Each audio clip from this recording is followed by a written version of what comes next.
بسم اللہ الرحمن الرحیم۔ السلام علیکم بھائیوں اور بہنوں، کیا آپ کی کوئی ایسی حاجت ہے جو پوری نہیں ہو رہی؟ کیا آپ کسی بڑی مصیبت میں پھنسے ہیں؟ تو پریشان نہ ہوں، آج میں آپ کو درود تنجینہ کا وہ ایک دن کا ایک خاص وظیفہ بتاؤں گا، جس کے بعد انشاءاللہ اللہ سے جو مانگو گے اسی وقت ملے گا۔ درود تنجینہ وہ عظیم درود ہے جس کے بارے میں اکابرین فرماتے ہیں کہ یہ ہر مشکل سے نجات دینے والا کا ذریعہ ہے۔ اسے تنجینہ ہی اسی لیے کہا جاتا ہے کیونکہ یہ ڈوبتی ہوئی کشتیوں کو کنارے لگاتا ہے۔ تو اب نوٹ کر لیں ایک دن کا خاص وظیفہ۔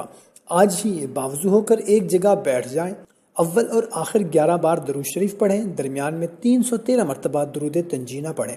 پڑھتے وقت اپنا پورا دھیان اپنی اس خاص حاجت پر رکھیں جو آپ اللہ سے چاہتے ہیں۔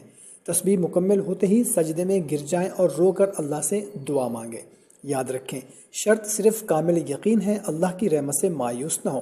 یہ وظیفہ کرتے ہی آپ کو معجزات نظر آنا شروع ہو جائیں گے۔ اس ویڈیو کو صدقہ جاریہ سمجھ کر شیئر کریں اور کمنٹ میں آمین ضرور لکھیں۔ اللہ آپ کی ہر دعا قبول فرمائے۔